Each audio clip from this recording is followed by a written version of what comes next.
Waalaikumsalam warahmatullahi wabarakatuh. Bagaimana kabarnya Pak Yudi hari ini? Alhamdulillah atas karunia rezeki dari Allah sehat walafiat. Pak Yun sehat ya? Alhamdulillah saya juga Pak Yudi.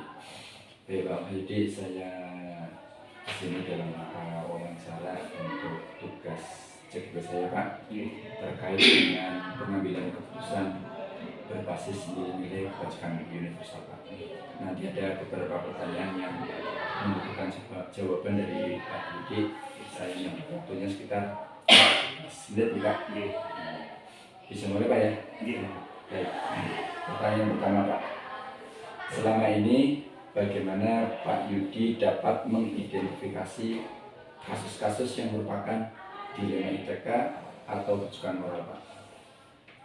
Yang pertama bersangkutan dengan siswa wali muridnya. Ketika sekolah misalnya merupakan dana untuk kegiatan siswa yang sifatnya prestasi, kan berarti untuk biaya yang luar biasa banyak. Akhirnya kan kita mengambil keputusan bentuk dengan komite untuk mengadakan sejenis sumbangan dari wali siswa, wali murid dalam rangka untuk mendukung prestasi siswa tersebut. Nah, kemudian itu yang berhubungan dengan siswa. Ketika sudah dirembuk tercapai sebuah kesepakatan, maka diambil keputusan untuk para siswa melalui orang tuanya menyumbang kegiatan tersebut sesuai dengan kemampuan, karena masing-masing berbeda tingkat ekonomi maupun kebutuhan keluarganya. Ini yang berhubungan dengan siswa. Kalau berhubungan dengan guru atau guru yang ada di sini, ini yang terjadi sejenis ada kesenjangan yang berhubungan dengan status. Di sini kan awalnya GTT banyak. Ketika P3K setiap tahunnya muncul dan itu mereka datang ke sekolah setelah membawa SK. Padahal guru-guru yang di sini juga masih membutuhkan pekerjaan itu. Ini kan termasuk dilema yang kadang-kadang harus diambil keputusan supaya masing-masing tidak merasa tersisihkan. Oh iya Pak, betul sekali ya. Karena kan biasanya kalau GTT itu jelas sudah lama, kalau P3K kan biasanya orang baru bukan dari sekolah yang bersangkutan. Ini juga menimbulkan sejenis ada ketidaksukaan dari para honorer tersebut. Ini paling tidak 2 kasus yang besar dari dalam sekolah itu terjadi. Tapi ada satu sisi itu adalah tugas negara dari P3K, dan di satu sisi ada orang-orang ulama yang perlu dipertahankan oleh pendidik. Oke Pak, sekarang pertanyaan kedua. Selama ini bagaimana Pak Wahyudi menjalankan pengambilan keputusan sekolah Bapak, terutama untuk kasus-kasus di mana ada 2 kepentingan yang sama-sama benar atau sama-sama mengandung nilai kebajikan Pak? Ketika di posisi wali murid, karena kemampuan mereka berbeda, ketika rapat maka terjadi istilahnya saling berembuk supaya tidak ada yang dirugikan. Mereka menyumbang sesuai dengan kemampuan, walaupun mungkin awalnya ada yang menyampaikan besar, tapi kan dari sekian banyak siswa yang mempunyai kemampuan lebih sedikit, maka diambil tengahnya, diambil keputusan bahwa mereka menyumbang sesuai dengan kemampuan melalui wali kelas ya. Nanti wali kelas menentukan si A sekian, si B sekian, sehingga terjadi kesepakatan antara sekolah dengan wali murid. Ini yang hubungan dengan sumbangan. Ini hubungan dengan apa namanya guru, baik yang berstatus ASN maupun yang non ASN. Kita menyampaikan bahwa status itu sebetulnya hanya tempelan. Yang penting kedua belah pihak antara ASN dan non ASN ini punya tanggung jawab sama, itu mencerdaskan anak-anak kita di sini.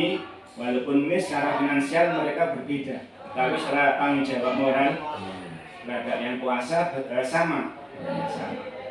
Nah, ketika menyentuh tentang finansial ya kita memang kemampuannya terbatas. Jadi mungkin yang ASN kalau jadi gaji negara ya ini tidak bermasalah, tapi yang berhubungan dengan PTT yang di biasanya diberikan nomor dari sekolah, ini yang perlu diberikan motivasi karena mereka bekerja betul-betul ikhlas, karena kalau dibanding dengan tenaga yang mereka keluarkan ini finansial yang diperoleh tidak seimbang sebetulnya.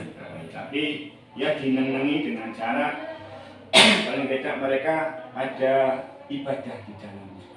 Jadi bukan sekedar finansial, tapi ada tanggung jawab moral sebagai pendidik yang mentransfer ilmu, termasuk ini kan sebuah ibadah yang luar biasa, karena ilmu yang bermanfaat itu bagi seseorang muslim itu menjadi aset di sananya nanti, karena termasuk itu yang dibawa ketika seseorang meninggal dunia. Itu yang paling tidak yang bisa kami sampaikan kepada mereka yang merasa tersisih istilahnya secara secara status. Oke Pak, cukup bijak ya Pak untuk hal tersebut, dengan penekanan ada nilai-nilai yang harus diperjuangkan ya Pak untuk semua guru, ada PNS atau apapun. Baik Pak, untuk pertanyaan berikutnya Pak, langkah-langkah atau prosedur seperti apa yang biasa Bapak lakukan selama ini Pak? Oke, ketika berhubungan dengan wali murid yang mungkin merasa keberatan dengan sumbangan yang diberikan, ya kami memberikan toleransi. Jadi ketika mereka memang nggak mampu, ya tidak dipaksa. Bahkan ada yang betul-betul nol rupiah. Ini yang berhubungan dengan wali murid. Yang berhubungan dengan teman-teman kita, ya kita ambil jalan tengahnya, semampu sekolah. Biasanya PTT ini diberikan finansial yang standar cukup menurut kemampuan sekolah, dan diberikan proporsi pekerjaan yang paling tidak bisa standar dengan tenaga yang mereka keluarkan untuk sekolah. Paling tidak itu yang kita ambil. Ada dua hal Pak ya Pak, berhubungan dengan orang tua, terkait dana kita melaksanakan toleransi. Untuk hubungannya dengan Bapak Ibu guru yang lain disesuaikan dengan kemampuan keuangan mereka. Pertanyaan berikutnya Pak, hal-hal apa saja yang selama ini Bapak anggap efektif dalam pengambilan keputusan pada kasus-kasus dilema etika? Untuk wali murid, beliau kami posisikan sebagai wali murid yang terhormat. Karena tidak ketika mereka menyatakan tidak mampu, tidak disampaikan kepada wali murid yang lain. Jadi mereka kita hargai usulan yang mereka sampaikan untuk tidak memberikan sumbangan yang cukup, tapi ini tertutup antara sekolah dengan wali murid tersebut. Jadi tetap kita menghormati mereka dan tidak tidak mengeluarkan informasi ini kepada wali muridnya. Demikian juga ketika guru, ketika terjadi kesenjangan ini, kita lakukan dan kita posisikan mereka PTT tersebut dengan posisi secara proporsional. Maksudnya mereka bekerja di sini yang mengabdi kepada negara, kita berikan finansial sesuai dengan kemampuan. Paling tidak hanya bisa seperti itu, dan penghargaan lainnya misalnya ketika ada pertemuan, mungkin ada kegiatan yang bersifat kesejahteraan, kami sertakan seluruhnya. misalnya seperti wisata misalnya, mereka kita ajak semuanya, walaupun ya mungkin tidak bisa nyamoni, Iya, tidak Pak. kan mereka ada ya dihargai tentang perjuangan mereka yang berbeda dengan yang ASN. Jadi poin efektifnya itu tadi saling menghargai Pak, Oke. memanusiakan manusia Pak. Baik, sekarang pertanyaan nomor 5-nya Pak. Nah, hal-hal apa saja yang selama ini merupakan tantangan Pak dalam pengambilan keputusan pada kasus-kasus dilema etika tersebut Pak? Tantangannya nih apa Pak? Ya, tantangan ya yang berhubungan dengan wali murid baik berupa wali murid maupun yang guru PTT ini, kendala utama yang pertama itu dana. Oh, dan ya. Kalau wali murid karena dana sekolah yang terbatas, jadi kita mengajak mereka untuk ya bersedekah, menyumbang.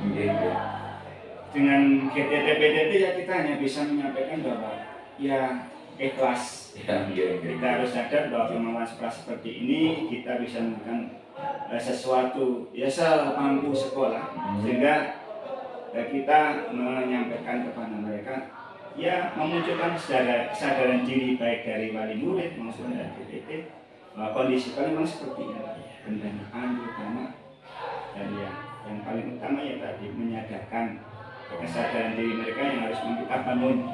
Kalau tidak ya mungkin karena gajinya sedikit ya tidak berangkat, tidak dapat saja. Berarti poin pentingnya tadi ada kesadaran dirinya Pak. Baik, berikutnya untuk pertanyaan selanjutnya. Apakah Pak Yudi memiliki sebuah tata cara atau jadwal tertentu dalam sebuah penyelesaian kasus untuk dilema etika? Apakah Bapak langsung menyelesaikan di tempat atau memiliki sebuah jadwal untuk menyelesaikannya? Bentuk atau prosedur seperti apa yang Bapak jalankan? Ya, kami menggunakan waktu yang kita tentukan. Kalau berhubungan dengan wali murid ya kita tentukan jadwal dan undangan. Biasanya personel tertentu bermasalah dengan keuangan kita panggil. Jadi kan tidak langsung tapi terjadwal, misalnya per 3 bulanan ketika mau PTS, mau AS. Demikian juga dengan guru ya berkala ketika ada jadwal misalnya supervisi itu juga dipakai digunakan untuk memberikan motivasi kepada mereka bahwa tanggung jawab kita sama, yaitu mencerdaskan anak bangsa, entah itu statusnya ASN ataupun PTT. Dan tidak ada waktu yang kita tentukan supaya kita bisa ya berjuang antara wali murid sekolah, antara PTT maupun pimpinan sekolah. Oke Pak, kita lanjut dulu Pak untuk pertanyaan berikutnya. Adakah seseorang atau faktor-faktor apa yang selama ini mempermudah atau membantu Pak Wahyudi dalam pengambilan keputusan dalam kasus-kasus dilema etika Pak? Yang paling utama sifat terbuka, ya, sikap dan sifat terbuka dari semua pihak, baik wali murid, sekolah maupun non ASN apalagi ASN. Jadi ketika mereka mengalami kendala hubungannya dengan sekolah, hubungan dengan teman, hubungan dengan pendanaan, ya terbuka, ya kita bisa apa istilahnya rembuk supaya tidak terjadi apa ya komunikasi antara sekolah dengan wali murid atau mungkin antara sekolah dengan GTT, PTT. Oke Pak, kita sudah sampai di pertanyaan terakhir Pak. Dari semua hal yang telah Bapak tadi sampaikan, pembelajaran apa yang dapat Bapak Wahyudi petik dari pengalaman Bapak mengambil keputusan dilema etika Pak? Yang pertama, sikap profesional. Profesional di sini maksudnya sesuai dengan kemampuan. Kalau misalnya PTT kan berarti profesi mereka sebagai guru, ya berarti ketika ada kendala dia bersifat sebagai seorang guru, jadi tidak menjadikan orang lain atau pihak lain itu menjadi musuh, tapi menjadi partner dalam bekerja maupun dalam menyelesaikan. juga proporsional. Maksudnya proporsional menunjukkan sesuai dengan apa ya istilahnya, sesuai dengan kondisi masing-masing. Wali murid kurang mampu ya kita dudukkan bahwa mereka posisinya memang tidak mampu ya berarti tidak kita mintai sumbangan. Kalau mereka mampu barangkali punya lebih ya bisa menyumbang. Demikian juga dengan PTT. Bisa proporsional di sini berarti mereka bekerja sekian jam misalnya, kita hargai sekian jam sesuai dengan kemampuan. Jadi bekerja secara profesional dan proporsional, baik yang ASN maupun yang termasuk wali murid ya berarti proporsional sesuai dengan kemampuan. Demikian mungkin yang bisa kita ambil dari masalah-masalah yang muncul di sekolah ini. Ya Pak, cukup bijaksana dan jelas Pak ya, seperti itu. Terima kasih. Ya, seksi wawancara kita sudah selesai dan mudah-mudahan apa yang jenengan sampaikan bisa berkembang lagi dan bisa mengakomodir semua nilai-nilai kebajikan yang kamu miliki di Pak. Sekali lagi kami ucapkan terima kasih Pak Yudi telah menyampaikan waktunya. Assalamualaikum warahmatullahi wabarakatuh.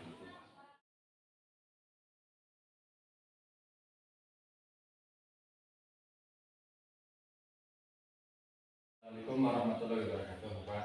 Waalaikumsalam warahmatullahi wabarakatuh, Pak.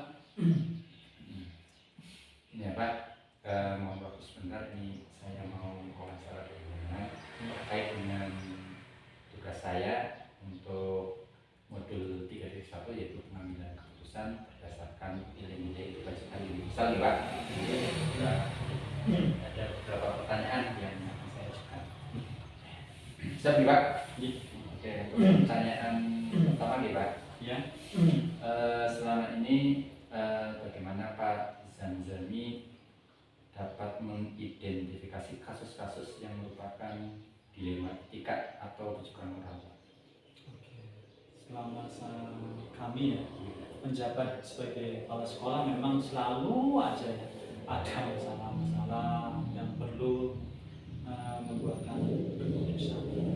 Nah selama ini memang ketika kami menemukan ada masalah di mana masalah itu kadang sama-sama ya, satu sisi ini juga benar, satu sisi juga benar. Ini saya juga lagi ini jadi kayak dilema. Dilema etika. Nah, kadang juga suatu saat kita juga menemukan kasus di mana juga ya ada yang salah. Kalau itu enak ya. Tapi kadang kalau benar-benar terus kemudian ada rasa terbujuk gitu ya, kayaknya lebih ke sini nih. Ini lebih ke sini nih. Itu jadi bujukan moral jadinya seperti itu. Nah, dari situlah akhirnya kami juga mengetahui ini kasus seperti apa. Kalau boleh tahu, mungkin selama Bapak memimpin sekolah ini, kasus yang benar dan benar itu seperti apa Pak? Ada contohnya yang saya lupa. Oh, yang seperti itu ya, kadang-kadang seperti ini. Kita kan membutuhkan partisipasi dari masyarakat untuk membangun sekolah. Nah, katakanlah dalam tanda kutip seperti sumbangan-sumbangan seperti itu. Di satu sisi kan kami perlu masyarakat berperan serta untuk anak-anaknya seperti itu ya. Paling gampang bagaimana atribut anak-anak itu bisa lengkap seperti itu. Namun di satu sisi juga mereka menyatakan juga kami juga dari golongan guru yang keuangan juga tidak bisa memenuhi hal tersebut. Padahal kita sama-sama, akhirnya kami juga memahami ya seperti itu. Padahal untuk uang jajan-jajan mereka masih kurang. Tapi satu sisi juga sekolah juga butuh. Itu jadi dilema itu satu sisi membutuhkan benar-benar, ya satu sisinya masyarakat juga punya tanggungan. Iya itu. Oke Bapak. Iya itu contoh kecil. Nah dari situ Bapak selama ini menjalankan pengambilan keputusan di sekolah Bapak untuk kasus-kasus seperti itu seperti apa Pak? Keputusan yang dijalankan, pengambilan keputusannya seperti apa? Ya, kami biasanya kan begini ya, mendengarkan dulu ya, seperti apa. Setelah kami mendengarkan, kami juga akan mengidentifikasikan dari sisi mana nih ya, dari sisi positifnya positifnya, negatifnya, kebenarannya itu apakah juga ada bersinggungan dengan peraturan yang sudah ditetapkan seperti itu. Oh iya betul. Nah, setelah kita tahu semuanya itu, nanti kita musyawarahkan seperti itu. Lalu setelah itu kita ambil keputusan. Oh iya iya, berarti Bapak mempertimbangkan, mengidentifikasi terus ada Iya. peraturan Iya. positif dan negatifnya. Negatifnya Iya. seperti itu. Iya. Baik. Oke, terus langkah-langkahnya ya Pak, langkah-langkah atau prosedur seperti apa yang biasa Bapak lakukan selama ini? Seperti yang kami sampaikan tadi, pertama kami mendengarkan dulu, Hmm. terus kami mengidentifikasikannya, Hmm. terus kemudian kami ajak beberapa teman guru Iya. untuk sama-sama mendengarkan kasus seperti apa, terus kemudian saling bertukar pendapat. Itu yang paling gampang aja ya, seperti itu. Ya, gampang tapi Sederhana. mempertimbangkan semua Iya. Pak ya, Sederhana. cukup bijak ya Pak. Iya. Pertanyaan berikutnya Pak. Iya. Terus hal-hal apa saja yang selama ini Bapak anggap efektif dalam pengambilan keputusan pada kasus-kasus yang mempunyai dilema etika atau yang mempunyai kebajikan sama-sama bagus, itu seperti apa Pak? Yang paling efektifnya? efektifnya Iya, ya. Yang paling efektif itu karena kita itu, saya selalu menghargai orang tua. Karena itu ketika keputusan mau diambil, kami juga begitu. Efektifnya itu adalah biasanya berhubung dengan guru senior. Guru senior, ya. Dengan pertimbangan guru senior ini kan punya pengalaman lebih. Di samping itu juga kadang mereka itu lebih mengenal karakteristik dari sekolah tersebut, permasalahannya seperti apa, masyarakatnya juga seperti apa. Iya. Dari situ mungkin bisa ditemukan keputusan yang katakanlah win-win solution seperti itu. Oh, iya. Itu saya kira yang paling efektif adalah itu. Berarti betul-betul mempertimbangkan ya, mempertimbangkan bagaimana guru senior sudah lama di sini, ya karakteristik masyarakat paham, permasalahan juga paham. Seperti itu. Iya, seperti itu. Iya, cukup penting ya Pak. Iya, peranan mereka. Mereka penting banget. Oke, yang berikutnya Pak. Terus hal-hal apa saja yang selama ini merupakan tantangan dalam pengambilan keputusan pada kasus-kasus tersebut Pak? Tantangannya apa? Pasti ada Pak ya? pastilah ya. Tantangannya tuh sebetulnya banyak, tapi kita ambil beberapa saja. Iya. Yang paling gampang itu tantangan pada diri saya. Oh iya, diri sendiri. Iya, saya orang baru. Iya. Terus saya katakanlah dituakan di situ. Oh iya. Biasanya seorang pemimpin itu punya keputusan-keputusan gitu. Nah, ini saya jadi tantangan banget nih. Selaku orang tua di sini dituakan, harus bisa memutuskan suatu keputusan yang tadi win-win solution itu. Oh iya. Itu kan tantangan banget itu. Iya. Terus yang kedua, tantangan bagaimana saya itu bisa memutuskan suatu permasalahan itu tadi yang bisa membuat semua orang itu menerima. Oh begitu. Iya. Menerima keputusan itu. Dan tempat tidak semuanya menerima seperti itu. Iya. Supaya bisa diterima keputusan saya. Itu Itu. tantangan baru. Iya. Bisa sulit. Bahasa iya.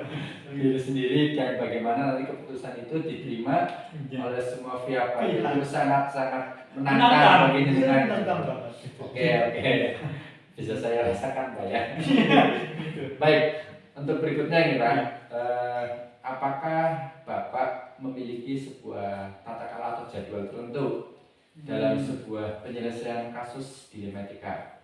Apakah Bapak itu langsung menyelesaikan di tempat atau memiliki sebuah jadwal untuk menyelesaikannya?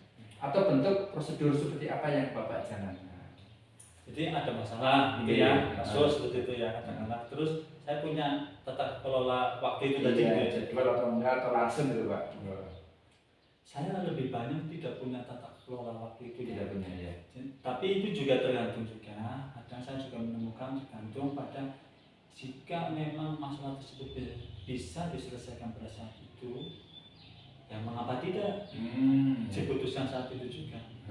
Tentu tetap mempertimbangkan ya prosedur tadi ya. Prosedur yang tadi saya sampaikan itu. Tetapi memang kalau memang pertama agak berat. Iya. Senang agak berat. Ya, saya mungkin butuh waktu dengan kita bareng-bareng ya sama guru yang lain itu untuk saling berpikir solusinya seperti apa. Oh, berarti itu kayak kondisional, Kondisional. kondisinya seperti apa. Kalau bisa langsung syukur, kalau enggak berarti butuh kolaborasi lebih Ya, banyak ya Pak. ya konsen juga sama itu. Bagus Pak. Iya. Iya. Cukup bagus. Terus berikutnya nih Pak. Adakah seseorang atau rekan kerja atau faktor-faktor apa yang selama ini mempermudah atau membantu Bapak dalam mengambil keputusan dalam kasus-kasus dilema etika ini? Yang bisa untuk memudahkan itu ya itu tadi yang saya sebutkan guru senior itu. Oh iya. Itu sangat membantu. Hmm. Terus yang kedua itu bisa menyangkut pada diri saya sendiri. Oh begitu. Dalam artian pengalaman saya. Oh iya. Kan kita bisa mengkombinasikan pengalaman saya dengan pengalaman dengan guru yang senior itu tadi.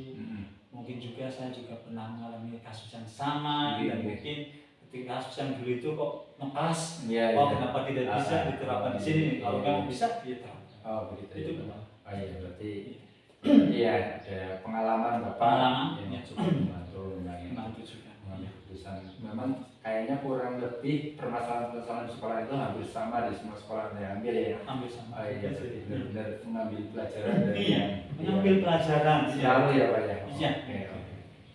Nah ini Pak yang berikutnya ya, mungkin ini pertanyaan yang terakhir ya Pak. Ya, dari semua yang telah Bapak sampaikan ya, pembelajaran apa yang Bapak yang dapat petik ya, dapat petik dari pembelajaran ini, terus pengalaman apa yang Bapak ambil terhadap keputusan dilema etika?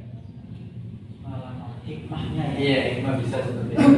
Saya bisa bertambah mawas diri. Mawas diri. Mawas diri saya dewasa. Oh, iya. Satu, tanpa saya egois. Oh begitu Pak ya. Berarti kan jadi berdasarkan pengalaman, tapi belum tentu juga sih sama kan? Oh iya iya Itu betul. tadi.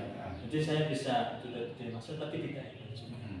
Terus yang kedua, saya bisa belajar meminimalisir kemudorotan suatu perkara tadi. Oh iya. Tadi kan saya mengatakan saya pengen win-win solution Oh iya. dan juga bisa mempertimbangkan semua orang menerima keputusan saya. Itu ini hikmah yang saya